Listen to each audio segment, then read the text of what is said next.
दोस्तों, जीवन पथिक के इस अंक में आप सभी का स्वागत है।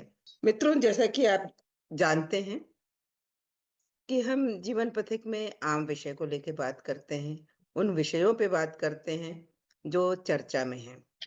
और पिछले एपिसोड में एक बहुत ही रोचक विषय हमने लिया था और उस पे हमारे जिन विद्वान ने प्रकाश डाला था, उन विषय को भी आप जो है जानते हैं, उन विद्वान को भी जानते हैं और दोनों आपको याद भी होंगे।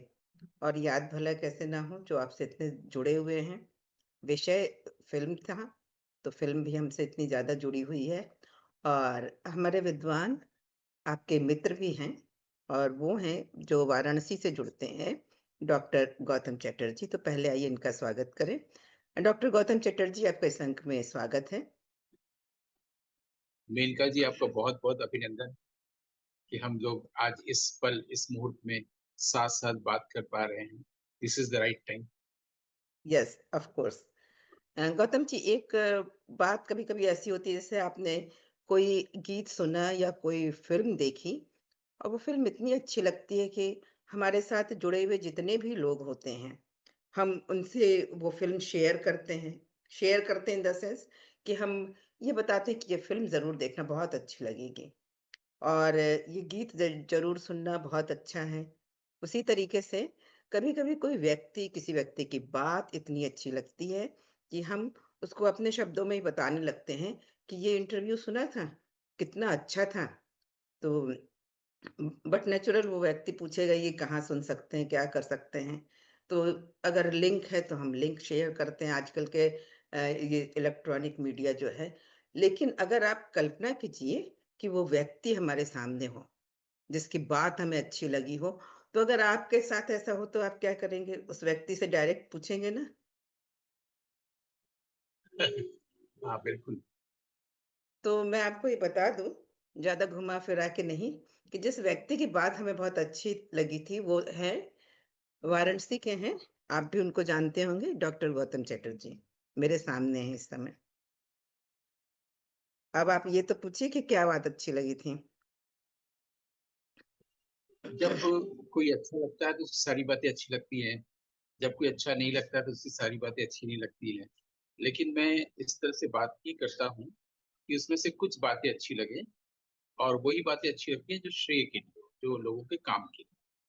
हाँ, इस वक्त तो हम उसी उसी बात पे बात करने जा रहे हैं कि जो लोगों के काम की, जैसे हमारी फॉर्मल बातचीत होती है तो उसमें भी हम आपसे बात करके खुश होते हैं। लेकिन कुछ बात ऐसी होती है जिसको हम चाहते हैं कि हम लोगों के साथ भी साझा करें। तो हम अपने दर्शक मित्रों को बताना चाहेंगे कि मित्रों, आपके सामने जो विद्वान बैठे हैं उनका एक दो चैनल और चलता है जिसपे वो अपनी ऐसी ही श्रेयस्कर बातें लोगों के साथ साझा करते हैं। और हमारे जैसे ही कुछ लोग हैं जो इनसे इंटरव्यू करते हैं अपने अपने फील्ड में, कला में और सिनेमा में। तो एक हमने अपने विद्वान का इंटरव्यू सुना। जो इंटरव्यू कर रहे थे साथी, वो थे अनुराग।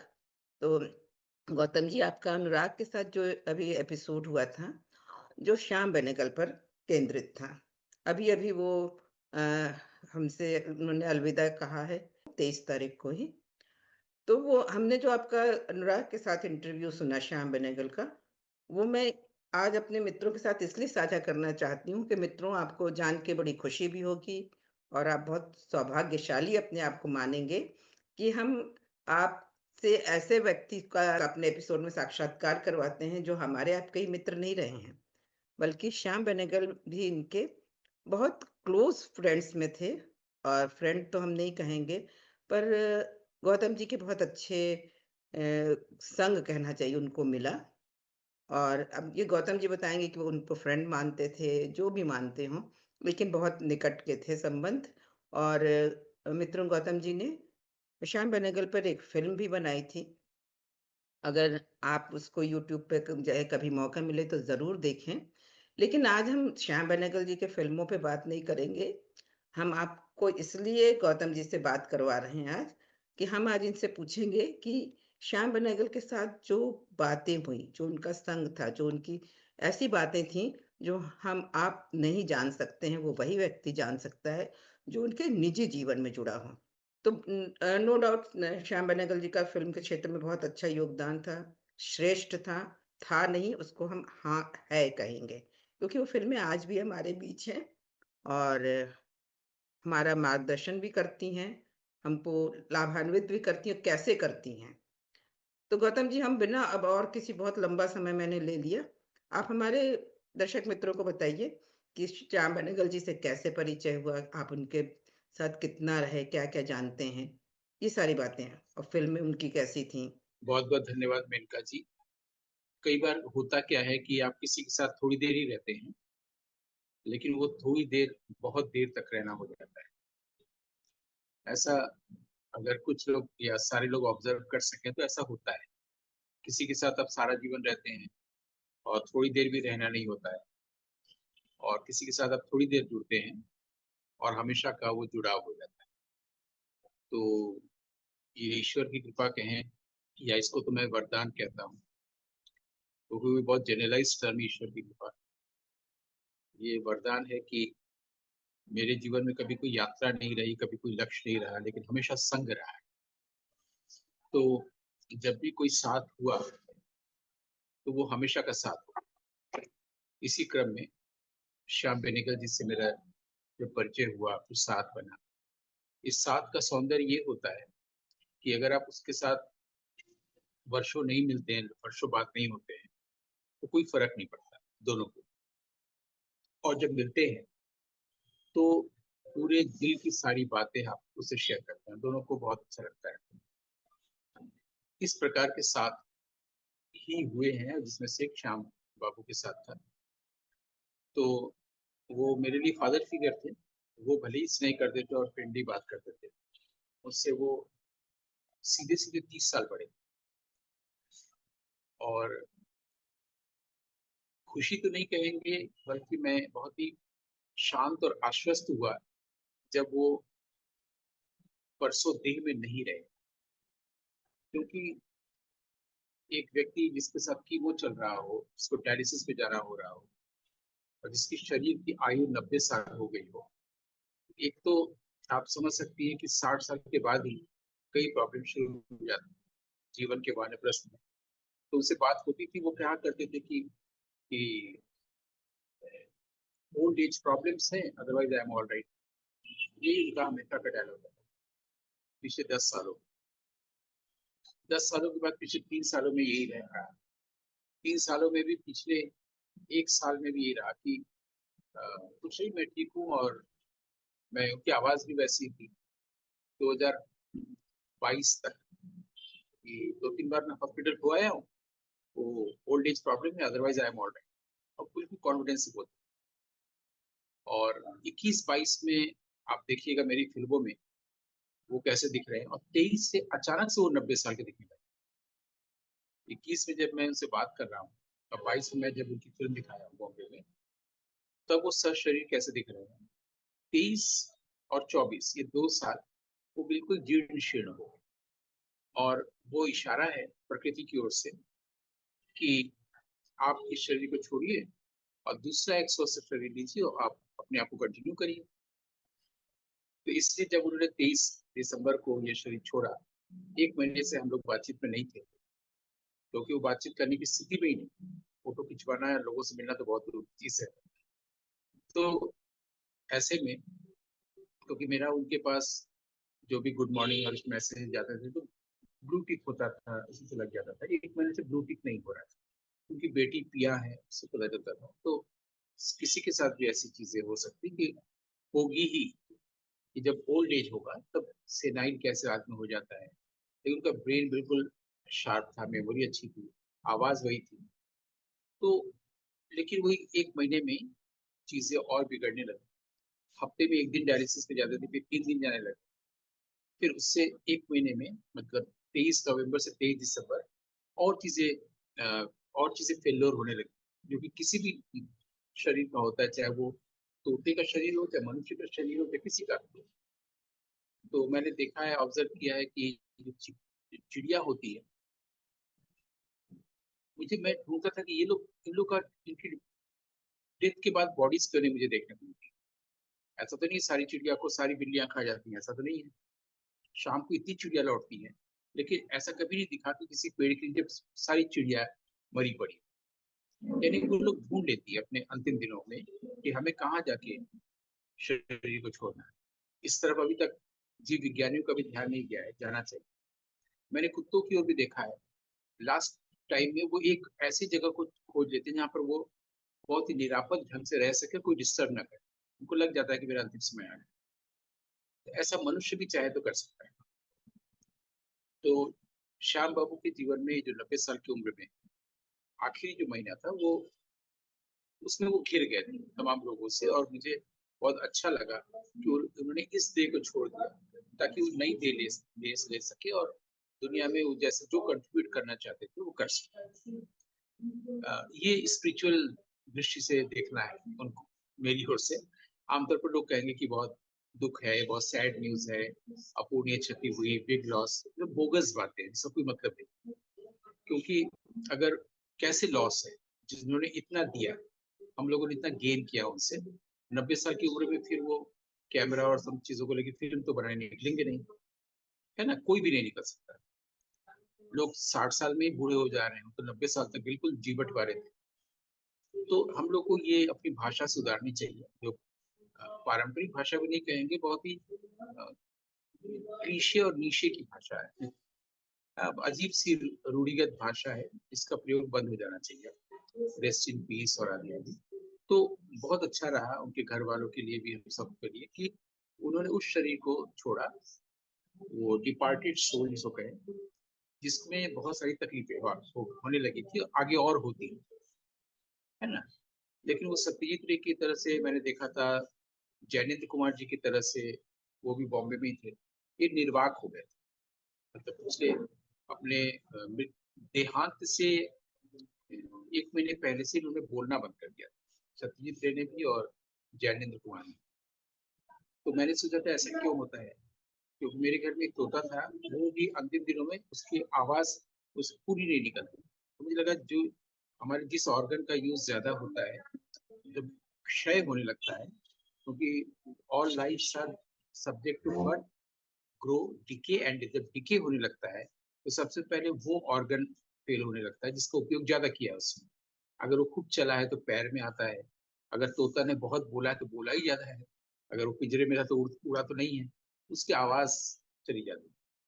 वैसे ही श्याम बाबू के साथ जब बात होती थी, हमेशा ही बोलते थे कि बस एज और प्रॉब्लम है और डायलिसिस पर जा रहे हैं, और बाकी सब मैं ठीक हूँ। अब बाकी जो मैं ठीक हूँ वो भी पिछले 1 महीने में नहीं था।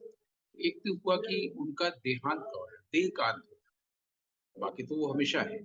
और कोई भी योगी, ऋषि, कलाकार, साहित्यकार, वो हमेशा अपने काम में हमेशा होता है। उसे काम की जो आयु होती है उतनी आयु भर वो रहता है। किसी की 1 साल 2 साल होती है, किसी की 10-12 साल होती है। अब आप देखिए, हम लोग अगर प्लेटो, एरिस्टोटल, सोक्रेटिस किताबों को पढ़ते हैं, रिपब्लिक वगैरह, तो उसकी आयु अभी तक है। बुद्ध या कबीर की वाणी को कहते हैं तो उसकी आयु अभी तक है।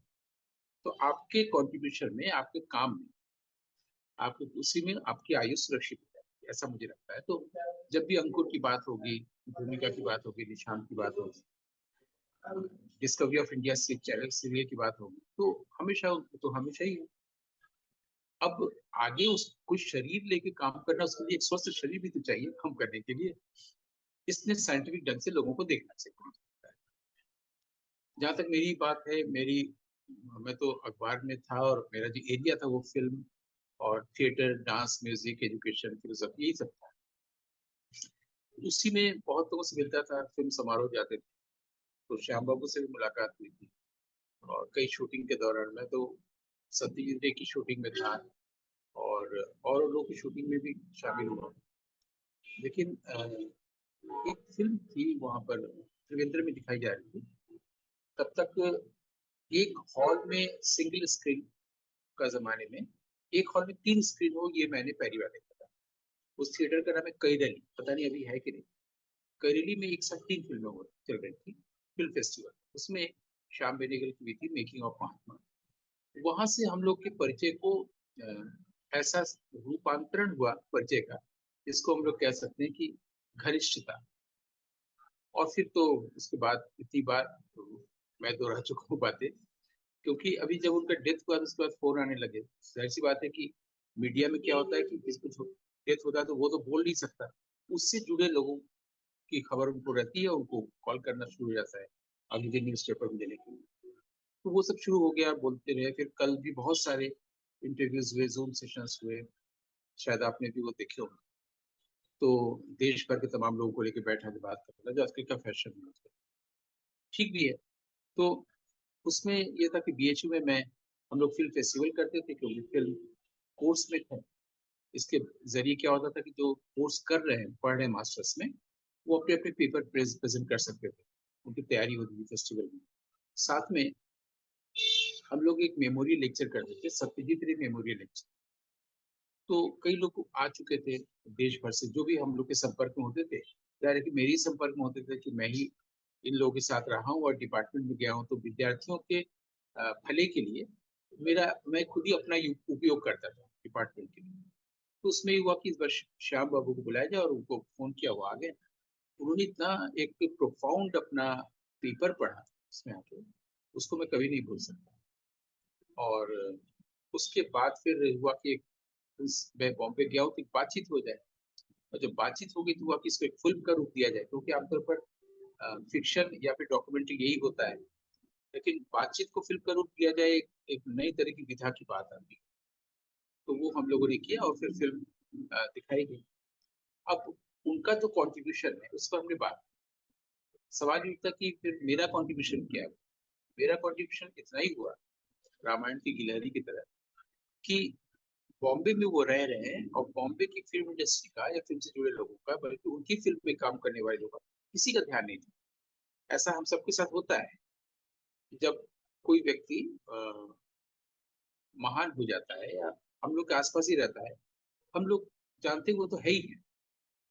जब वो नहीं रहता तो सबका ध्यान जाता है। बरास में भी बिस्मिल्लाह खान साहब तो है ही, ईश्वर महाराज जी तो है ही, लेकिन उसको लेके कोई सोचता नहीं। तो श्याम बाबू वहाँ है ही है, किसी का ध्यान नहीं गया। जब ये फिल्म मैंने बॉम्बे की फेस्टिवल में जाके दिखाई, तब लोग जाने लगे, उनसे मिलने लगे, और फिर कोई फोटो खिंचवा रहा, कोई ऑटोग्राफ ले रहा है, सब शुरू हो गया। और वहीं से 23 में ये गिरावट का, उनके शारीरिक रूप से अक्षम और अशक्त होने का दौर शुरू हुआ, और फिर ऐसा हुआ। तो ये एक छोटा सा कॉन्ट्रीब्यूशन है कि लोगों का ध्यान दिलाना उनकी तरफ, ये एक छोटा सा कॉन्ट्रीब्यूशन हुआ। उनसे ही बातचीत करके उन्हीं की फिल्मों पर, मैंने उन्हीं की चीजें उन्हीं को अर्पित करके ये किया गया। और उन्होंने फिर कोई मैसेज में लिखा था कि यू आर गुड इंटरव्यूअर, तो वो मेरे लिए बहुत बड़ा एक पुरस्कार जैसा लगा। मुझे कोई फिल्म बना के ऑस्कर भी भेजने की जरूरत ही नहीं, कांस एक अगर जिसके बारे में लोग ये समझते हैं तो एक प्रोफाउंड फिल्म मेकर थे, या मैं समझता हूँ कि प्रोफाउंड फिल्म मेकर थे, वो अगर बातचीत के बाद ये कहे कि you are a good interviewer, और बहुत ही प्रिसाइज और कॉम्प्रिहेंसिव चीजों को, आपके प्रश्नों का स्तर और सारी चीजें, तो एक वो लगता है कि कोई कौन कह रहा है ना। ये इतनी सी बात थी श्याम बेनेगल के साथ मेरे जुड़ाव की, क्योंकि ऐसे लोगों का परिवार बहुत बड़ा हो, जो रचनाकार होता है, रविन्द्रनाथ ठाकुर है, निर्मल वर्मा है, या बर्मन है, या अजय द्विवेदी है, तो इनके इनके पाठक वर्ग के लोग, इनके इनके दर्शक के लोग, इतने लोग प्यार करने वाले थे। उनका परिवार सिर्फ वहीं तक नहीं रहता जहाँ पर एक पत्नी है, बेटी या बेटियां, यहीं तक नहीं रहता, बहुत बड़ा परिवार हो जाता है। उसी परिवार में से एक सदस्य मैं भी हूँ, जो उनसे प्यार करता हूँ। तो मेरी तरफ से जो जो हुआ वो ये सब हुआ। बाकी उनके भीतर की जो मैंने जो चीज पाई, होते हैं कि वेल लर्नेड पर्सन, जिनके पास बहुत अच्छे सोशल वैल्यूज की समझ है, गांधीयन थॉट्स है, नेहरूवियन थॉट्स है। दूसरा एक एक थॉरो जेंटलमैन, और तीसरा है कि बहुत अच्छे आर्टिस्ट, फिल्म मेकर। अब इसमें से सारी चीजों पर और लोग तो बात कर सकते हैं, लेकिन जो मैंने थॉरो जेंटलमैन बोला, उसके कई एग्जाम्पल्स आते हैं जो लोग भी बताते रहते हैं। जैसे कोई व्यक्ति कहता है कि मैं तो जीवन में कुछ नहीं कर सका, तो वो कहा करते थे कि कोई भी व्यक्ति ऐसा नहीं होता है जो इररिलेवेंट, जिसका रेलिवेंस नहीं।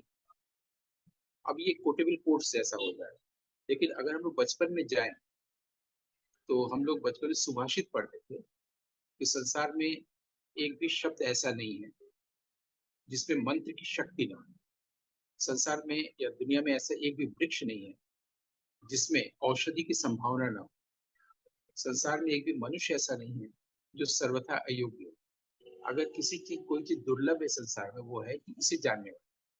यानी किसी व्यक्ति का रेलिवेंस है, किसी व्यक्ति में कोई गुण है, इससे वो खुद नहीं जानता है, दूसरे लोग नहीं जानते, इसलिए सोचता है कि मैं तो कुछ नहीं कर पाया। इस सुभाषित को ही वो अपने जीवन में अनुभव करके किसी को कहते थे। अगर कोई व्यक्ति कहता था कि मैं तो कुछ नहीं कर पाया, जैसे मैंने श्याम बेनेगल हो गए, मैं कुछ नहीं कर पाया, ना मैं फिल्म बना पाया, ना मैं ये लिख सका, तो बोलते थे कि आपका एक रेलिवेंस है। जिसको जय कृष्णमूर्ति भी कहते थे कि आपके पास, आप देखिए आपके पास कौन सा टैलेंट है एंड स्टिक टू दैट, वहीं पर आप स्टिक कीजिए। ये वही सुभाषित वाली बात।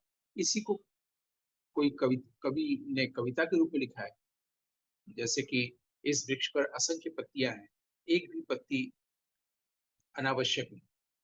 ये विनोद कुमार शुक्ल की कविता है। अब जो व्यक्ति सुभाषित को जानता है वो बोलेगा कि इसमें कोई मौलिकता नहीं है, लेकिन कविता अच्छी लग रही है, बिंब अच्छा है, हम लोग को लग सकता है अरे वाह, तो ये तो बहुत अच्छी बात है, ये सही बात है। इतनी पत्तियां हैं, पीपल का वृक्ष है असंख्य, लेकिन उसमें एक भी अतिरिक्त नहीं, एक्स्ट्रा नहीं कि आप उसको हटा दें। बात तो वही हुई ना सुभाषित जो ऋषि मुनि कह गए हैं, जो बचपन में उन्होंने पढ़ी। हाँ, मैं मेरा ऑब्जर्वेशन दूसरी तरह का हुआ कि हम लोग जब मतलब खासकर बनारस की सड़कों पर सामने देखते हैं हॉरिजॉन्टल, तो इतना ट्रैफिक, इतना क्राउड, इतना शोर दिखता है। और जब हम पेड़ को देखते हैं ऊपर, इतनी पत्तियां हैं और उसमें बसंत की हवा भी चल रही है और सारे पत्तियां ऐसे से कर रहे हैं, लेकिन वहां पर सुकून मिल रहा है, वहां पर तो क्राउड और नॉइज नहीं मिल रहा है। ये कैसे? अब ये एक ऐसा ऑब्जर्वेशन हुआ जो मौलिक हुआ, जो एक ध्यान गया, तो मैं लोगों का ध्यान दिलाऊंगा। लेकिन अगर ये कविता है कि वृक्ष में असंख्य बहुत पत्तियां एक भी अतिरिक्त रहती, तो सुभाषित में कहा ही गया नया ऑब्जर्वेशन। श्याम बेनेगल की फिल्मों में नए ऑब्जर्वेशन। आप कोई भी फिल्म देखिएगा, अगर आप देखिएगा कि भूमिका में जब उन्होंने एक व्यक्ति पर, एक एक्ट्रेस पर ही पूरी फिल्म बनाया जो कि सचमुच में थी, तो वो मेरे ख्याल से पहली बायोपिक हुई, लेकिन इसका प्रचार नहीं किया गया, किसी ने बोला नहीं, ना उन्होंने बोला, ना हमारे फिल्म क्रिटिक्स ने बोला। उनको बोलना चाहिए था कि पहली बायोपिक भूमिका है और उस रोल को ये स्मिता पाटिल कर रही है। और स्मिता पाटिल ने भी हमें चिदम्बरम की शूटिंग के समय कहा था, वो इम्प्रोवाइज करने के लिए पूरा छूट दे देते, आप जो मर्जी करें। बहुत से डायरेक्टर छूट बिल्कुल नहीं देते। अरविंदन हमको ले गए थे, जे कृष्णमूर्ति पर बनारस में फिल्म बना रहे थे, और हमको एक मुन्नार या मन्नार जैसे गांव था, वहां ले गए थे और शूटिंग चल रही थी। उसमें स्मिता पाटिल से मेरी पहली और अंतिम बार मुलाकात। तो उनको भी मैंने पाया था कि ऐसे भी लोग होते हैं जो इतने अच्छे इंसान होते हैं और फिर आर्टिस्ट होते हैं। जैसे श्याम बेनेगल में भी सेम बात, थोड़ा जेंटलमैन और फिर एक अच्छे आर्टिस्ट। अच्छा रहा कि मेरा इस लोगों के संग हुआ, कोई वरदान मिला। तो उसमें जो उन्होंने कहा था स्मिता जी ने कि वो पूरी बात समझा के आपको ऊपर पूरा छोड़ दे, पूरा फ्रीडम दे दे। इसको आप कोई अगर देखना चाहे तो किसी फिल्म में, तो मैं एक फिल्म का नाम लेना चाहूंगा, मम्मू। मम्मू फिल्म को अगर आप देखेंगे, दो बहनों को सारी बात समझा के छोड़ दिया गया है। सुरेखा सीकरी और फरीदा जरा, दोनों के जीवन का बेस्ट एक्टिंग उसमें। उसमें लग रहा है कि वो स्क्रिप्ट डायलॉग सबको दे के, सारा सेटअप करके, कैमरा शूटिंग करके वो कश्मीर घूमने चले गए हैं और पूरी फिल्म हो गई है, या फिल्म पूरी हो गई है। क्योंकि उसमें कहीं भी नहीं दिखता है कोई डायरेक्टर कोई इंस्ट्रक्शन दे रहा है या कोई शॉट पर्टिकुलर है, ऐसे करना है, वैसे कुछ नहीं। पूरा जैसे लग रहा है यही दोनों लोग जो मर्जी करते चले जा रहे हैं, तो पूरी फिल्म बन जा रही है। ये जो फ्लो है, ये जो फ्लॉलेस फ्लो है, ये श्याम बेनेगल ने मम्मू में अर्जित की थी, जो उनकी पहले किसी फिल्म में मुझे नहीं दिख, मैंने मुझे मेरा ध्यान नहीं गया। इसमें ध्यान गया कि ये फ्लॉलेस फ्लो हर आर्टिस्ट पाना चाहता है। वो एफर्ट करके पेंटिंग बनाना चाहता है, फिर एक समय आता है जब वो अपने आप बन जाती है। एफर्ट करके कविता लिखता है, एफर्ट करके गाना बनाता है या गाता है, एफर्ट करके कुछ कहता है, बाद में वो अपने आप पानी की तरह बहता जाता है। मैंने कई लोगों को ऐसा देखा, विद्या निवास जी थे, वो बोल रहे हैं, वो बोलना हो रहा है, उसके लिए उनको सोचना नहीं पड़ रहा है। ऐसे एक प्रोग्राम और है, शायद यूट्यूब में हो, एक यमन को लेकर प्रोग्राम हुआ था, भीमसेन जोशी जी और राशिद खान दोनों लोग पास पर बैठे हैं, और इसमें एक तराना दोनों गा रहे हैं साथ साथ। जिसमें राशिद खान हूँ, मेरे बगल में भीमसेन जोशी। तो उसको वो पहले लाइन कर रहे हैं, उसको जोशी जी दोहरा रहे हैं, फिर ये कर रहे हैं, फिर वो दोहरा रहे हैं। जब राशिद खान कर रहे हैं, करने वाले जोशी जी कर रहे हैं, तो राशिद को खुद ही आश्चर्य होता है, कैसे हो रहा है, मैं भी तो कर रहा हूँ। फिर उनकी जब बारी है तो फिर उन्होंने किया, फिर जब उन्होंने किया फिर उधर देखा। तो वो हम सब लोग ये देख रहे थे कि कैसे हो रहा है। इतना उन्होंने गाया है कि राशिद खान कर रहे थे और जोशी जी से हो रहा है अपने आप। तो श्याम बेनेगल से जो मम्मू फिल्म में हम देखते हैं कि अपने आप चीजें होती चली जा रही हैं, इतना इतना स्वाभाविक।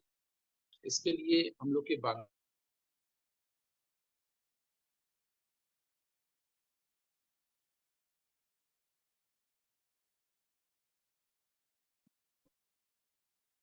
वो एफर्ट नहीं दिखता। तो ऐसी तमाम चीजों को बात हो सकती है जो वो उनकी कई चीजों में ऐसे आती है। तमाम व्यक्तिगत मुलाकातों में भी जब जो बहुत सारी चीजें वो लोगों से कहते थे, जैसे हमने ये बताया कि रेलिवेंस वाली बात थी। कोई सबका अपना एक रोल है, सबकी एक भूमिका है, सबकी एक प्रासंगिकता है, रेलिवेंस है। इसको देखने पहचाने की जरूरत है। तो ये इस तरह के और न जाने सब व्यक्तियों के जीवन में अलग अलग अनुभव हुए हैं। तो ये जो व्यक्तिगत मुलाकात में कुछ सजेशन देना बड़े भाई की तरह, पिता की तरह, इसलिए इस आधार पर ही हम कह सकते हैं कि he was a thorough gentleman. हम लोग जब उनके ऑफिस में, ताड़देव के ऑफिस में ये कर रहे थे, तो वहां पर हम लोग सेट कर रहे थे कि वो कहाँ बैठेंगे, लाइट कहाँ से आ रही है, ठीक नहीं आ रही है। तो वो खुद भी उसमें जुट गए कि किसी पर्दे को कहाँ रखे, कहाँ से आ रहा है लाइट, किसको ब्लॉक करे, चेयर कहाँ रखे, वो खुद भी इन्वॉल्व हो गए। तो मुझे ये तुरंत क्लिक किया था कि क्यों ना ऐसा किया जाए कि वो भी जब कोई फिल्म शूट कर रहे हैं और शूट करने के दौरान जो अरेंजमेंट्स हो रहे हैं, कि वो अभी चाय पी रहे हैं, अभी शॉट लिया जाना है, चेयर टेबल लगाए जा रहे हैं, उस सीन को ही पहले दिखाएं। ऐसा सीन पहले दिखाएं। हम अपनी फिल्म की शुरुआत भी ऐसी करें कि चीजें ऐसी हो रही उन्हीं की फिल्म के शॉट से, जो उनकी फिल्म का नहीं है, जो बिहाइंड द सीन है। वो चाय पी रहे हैं, देख रहे हैं सब चीजें ठीक ठाक लग रही कि नहीं, टेबल कहाँ रखना है, ये सब हो रहा है। ये मैंने ये मैंने दिखाया शुरू में। और हम लोग जो उस वक्त खुद टेबल चेयर सेट करके जो बात कर रहे थे, जो आवाजें आ रही हैं, वो बात देखा जाए तो इरिलेवेंट है। उसको कोई ऑडियंस क्यों सुनेगा, है ना। तो हमने उस आवाजों को रखा। ठीक है, हम लोग जब उसमें रखने यहाँ पर पर्दा ऐसे किया जाए, नहीं पर्दे को मैं ऐसे हटा देता हूँ, इस चेयर को ऐसे रखे कि नहीं, आवाज में रखा ऑडियो में, और विजुअल में उनका रखा। और जो वहां का ऑडियो था, जो वहां पर भी ये सब बातें हो रही थी, जो इरिलेवेंट था, उसको हटा के मैंने यहाँ का रख दिया, तो मैं सीधे यहाँ जुड़ गया, है ना। तो ये जो किया, यहाँ पर भी तो वही बात होगी कि कुछ भी इरिलेवेंट नहीं है। तो वो जो इंटरव्यू करने से पहले की जो चीजें हुई, वो भी इस तरह से रेलिवेंट होगी। फर्स्ट सीन हो गया वो। लोगों को अजीब लग सकता है कि शुरू में ये सब क्या हो रहा है, कि कुछ वहां पर वो स्टूडियो में या कहीं पर शॉट लेने के लिए भारत एक खोज का कोई एक क्लिपिंग लगा दी गई है, जो फिल्म का नहीं है, सीरियल का नहीं है, एपिसोड का नहीं है, और ऑडियो में आ रहा है। लग रहा है कि वो ऐसे एडजस्ट किया गया, लग रहा है वही की बात हो रही है। और उसके बाद फिर हम लोग की बातचीत शुरू हुई। और बातचीत में हमने पहले से तय कर रखा था कि उनको बता भी दिया कि उनसे इंट्रोड्यूस हुए होंगे, सारी बातें उनकी फिल्म को लेकर हुई होगी। ऐसा मुझे लगता है कि इस एस्पेक्ट पर बात नहीं हुई है, उस पर बात करेंगे। और वो था कि म्यूजिक पर, फिल्म की म्यूजिक पर नहीं, बल्कि उनकी फिल्मों में म्यूजिक की एक खास तरह की भूमिका पर, कि फिल्म वो शॉर्ट का ट्रीटमेंट ऐसे करते हैं, कंटेंट का ट्रीटमेंट ऐसे करते हैं, उनके एक्टर्स ऐसे बिहेव करते हैं, उनकी फिल्मों का म्यूजिक ऐसा होता है, तो उनकी फिल्मों का म्यूजिक ऐसा ही क्यों होता है। बस इसी पर बात शुरू हुई। और जो उन्होंने कहा, हमको बाद में लिख के भेजा कि you are a good interviewer, वो सिर्फ इसलिए कहा कि उसमें उनके जन्म से लेकर के और 87 साल तक के जीवन की सारी बातें आ गई। उसमें कुछ भी नहीं छूटा है। सारी फिल्मों की बात, विश्व के फिल्म मेकर्स तो वो कैसे सोचते हैं, उनके घर में बचपन में क्या होता था, फादर का बिहेवियर कैसा था, उनके भाई क्या करते थे, कैसे छुप के फिल्म देखते थे, कैसे कैसे फिल्म लाइन में पूरी बात आ गई सिर्फ एक सवाल पर। इसलिए उनको लगा कि ये एक गजब का ट्रिक है कि एक सवाल पर बात करते करते सारी बातें। तो मुझे सबसे पहली चीज कि वो एक अच्छे इंसान मेरे लिए हमेशा रहे हैं, मेरी दृष्टि में। क्योंकि उनका परिवार बहुत बड़ा है, ऐसे सभी लोग बोलते हैं, लेकिन मेरा भी अनुभव ये रहा कि और दूसरा knowledgeable person, well learned person. और खाली फिल्म की बात तो बहुत बाद में, बाकी चीजों का अच्छा अध्ययन। और तीसरा, आर्टिस्ट के रूप में ये तीन उनके व्यक्तित्व के तीन शोभा कह सकते हैं। और अच्छा है कि तीन, शिव के भी तीन त्रिशूल है, त्रिशूल में तीन अराए हैं, और उनके पास भी तीन थ्री फोल्ड एस्पेक्ट उनके पर्सनैलिटी का।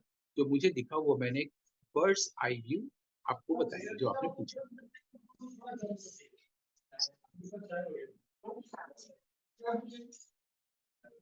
सचमुच हम केवल उनकी फिल्म देखते और या स्टोरी देखते या कितना समझते, ये एक अलग मुद्दा हो गया। लेकिन आपने जो बताया श्याम बेनेगल जी के बारे में, तो सबसे एक जो बात आपने बताई जो मुझे स्ट्राइक करती है, मैंने अनुराग वाले एपिसोड में भी सुना था कि ये जो बातें लोग कहते हैं कि अ ग्रेट लॉस या रेस्ट इन पीस, ये सब चीज़ें नहीं होनी चाहिए। वो मुझे मुझे स्ट्राइक की इसलिए कि ये बात बिल्कुल सही है। अनुराग के एपिसोड से मुझे याद आ रहा है कि आपने उसमें एग्ज़ाम्पल जो दिया कि कबीर हैं, मीरा हैं, उनको हम किसी फ़ॉर्म में नहीं देखते, नेम एंड फ़ॉर्म में नहीं देखते हैं। वो मुझे बहुत सही लगा कि सचमुच हम नेम और फ़ॉर्म में किसी आर्टिस्ट को नहीं देखते, पर हम उसके देहांत के बाद ऐसा क्यों सोचते हैं? किसी भी आर्टिस्ट की आ, या किसी ऋषि मुनि की, इन लोग को पूरी तिथि नहीं बनानी चाहिए। जब जन्म हुआ है तो तब तो समझ में आती है बात, जन्म हुआ है, फिर उसके बाद उन्होंने क्या किया, उस जन्म को, उस जीवन को कितना सार्थक किया, तो देश काल से ऊपर उठ गए, उससे बियॉन्ड गए। तो जब देश काल से ऊपर उठ गए, देह का अंत हुआ है, लेकिन उनका तो अंत हुआ नहीं है। फिर पुण्यतिथि किस चीज की? जन्म तिथि ठीक है, विवेकानंद का जन्म हुआ था, रामकृष्ण का जन्म हुआ है ना, या फेरिनी का जन्म हुआ था। लेकिन अगर अभी भी हम फेरिनी के काम पर बात करते हैं, इसका मतलब हुआ कि उनका देहांत हुआ है, उनका अंत नहीं हुआ है, तो फिर तो पुण्यतिथि नहीं हुई ना। इससे मृत्यु दिवस मनाने की मूर्खता नहीं करनी चाहिए। और जब तक वो व्यक्ति हम लोग के बीच में, उनको रेस्ट देना चाहिए, बाद में रेस्ट इन पीस नहीं कहना चाहिए। ये सब अपनी भाषा को सुधारना चाहिए, ये मैंने कहा, क्योंकि मेरा मुझे जो अपील करती हुई चीज है वो भाषा है। मनुष्य को अगर भाषा मिली है जो और पशु पक्षियों के पास वैसी भाषा नहीं है, तो उस भाषा की अपनी एक सैंक्टिटी है, एक पवित्रता है। उस उस वो उसकी रक्षा करना, और साथ ही भाषा को सुंदर सा एक सुंदर सी मुस्कान देना, उसका संयोजन करना, ये मनुष्य का पहले दायित्व है। उस मनुष्य का जो राजनीति में है, उस मनुष्य का जो घर में ससुर सास या पति है, पत्नी है, बहन है, उस मनुष्य का जो समाज में जो कुछ उठता बैठता है, उस मनुष्य का जो मानव समाज में है, सबसे पहले उसे काम करना चाहिए अपनी भाषा पर। और वो उसे उन चीजों को नहीं दोहराना चाहिए जिससे दुनिया दोहराती आ रही है, वो भी दोहराता है। और ये तब होगा जब वो इस तरफ ध्यान देगा। जब उसका ध्यान जाएगा तो उसकी भाषा उन्नत होगी, और फिर दुनिया भी उन्नत होगी। और सिनेमा की भाषा में इसी तरह की भाषाओं की तरफ ध्यान उन्होंने दिलाया है, श्याम बेनेगल ने। तो श्याम बेनेगल जिस तरह का लोकेल लेते थे, वहाँ की भाषा तो लेते थे, इतना ही नहीं है, इतना ही सिर्फ उनका चमत्कार नहीं है, लेकिन वहाँ पर जो किरदार है, किरदार की अपनी भाषा हो रही है, उस भाषा को देखना चाहिए। जैसे एक फिल्म है जिसमें अमरीश पुरी जो है वो एक थप्पड़ मारते हैं, और स्मिता पाटिल को, और स्मिता पाटिल ने कहा था कि इसको रखने की, उन्होंने कहा था इस बात कि ये नकली ना हो, सचमुच में। और उससे तुरंत बाद शॉर्ट फिल्म देखनी, बहुत बड़ा एक हॉल जैसा है, और बहुत ऊपर से कैमरा रखा गया है, उसमें बहुत छोटी सी होकर कहीं वो गुम हो जा रही है, और दीना पाठक वहां पर चुपचाप खड़ी है, देखती है कि ऐसा ऐसी घटना घटी है, और वो भी फिर चली जाती है। तो पूरा एक एटमोसफेयर क्रिएट होता है। लेकिन ये सिनेमा की भाषा है, उस भाषा के बाद भी कोई चीज है जो उस किरदार की भाषा है, और वो किरदार किसी जिराफ या किसी जेबरा की नहीं है, वो मनुष्य की है। उस तरफ ही ध्यान है कि भाषा की तरफ कैसे हम नजर रखें। मंडी फिल्म अगर आप देखें, तो उसमें कैरेक्टर है नसरुद्दीन शाह का, जो उनके जीवन का मुझे लगता है बेस्ट है। वो किरदार का नाम है डुंगडुच। वो हाफ पैंट जैसे ढीला ढाला पहना हुआ आदमी पानी वानी लाता है, तो कुछ उसके पास वो अंडर डेवलप्ड लगता है। वो मूव करता है, चलता है, कुछ बोलता ही नहीं, जैसे कि इसमें थप्पड़ के बाद उसकी कोई जुबान वाली चीज नहीं रहेगी। तो यहाँ पर ये इसका जो रोल है, पान लाने जाता है, वहां पर कई लोग अ, उन नगर वधुओं पर बहुत खराब कमेंट करते हैं, लेकिन वो अपना पान लेकर चला जाता है, एक्सप्रेशन से चलता रहता है। तो ये जो भाषा है, किरदार की भाषा है, तो उसकी तरफ ध्यान दिलाने का काम उन्होंने बहुत बड़ा किया है। हम लोग को भी ध्यान देना चाहिए। बिल्कुल। तो मित्रों, इस एपिसोड में आपने ये तो जाना ही होगा कि कितनी सारी नई बातें, कितने सारे अ, आर्ट के दृष्टि जो थी, वो श्याम बेनेगल जी के पास थी, और उस दृष्टि को, उसका विस्तार हमने जाना अपने विद्वान डॉक्टर गौतम चटर्जी से। तो गौतम जी, आज आपने इस एपिसोड में जो श्याम बेनेगल जी के बारे में बिल्कुल नई बात बताई हम सारे दर्शकों को, उसके लिए आपका बहुत-बहुत धन्यवाद। अभिनंदन, कृतज्ञ हूँ। इस कार्यक्रम के लिए बहुत बहुत बधाई। आनंद।